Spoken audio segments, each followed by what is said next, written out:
Isaiah 64. Maayo unta kung gisiun mo ang kalangitan ug unya manaog ka aron mangurog ang kabukiran.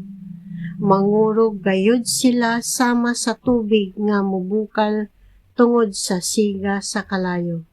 Ngari ug ipadayag ang imong gahom ngadto sa imong mga kaaway aron mangurog ang kanasuran. Sa dihang naghimo kag makalilisa nga buhat nga wala na mo mapaabuta.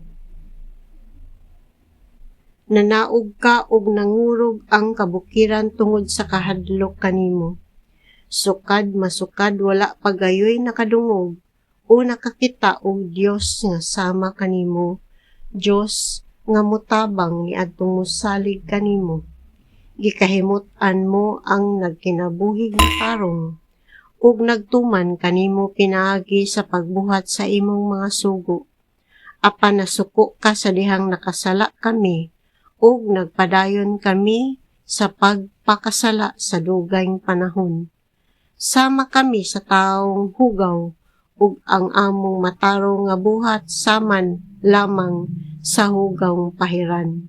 Nangalaya kami daw dahon ug ang among pagkadautan daw hangin nga mipadpad kanamo.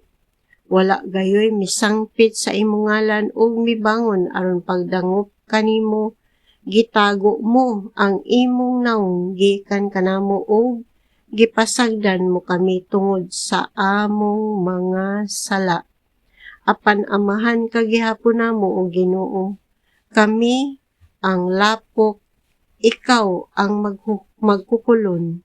Kaming tanan imong mga binuhat.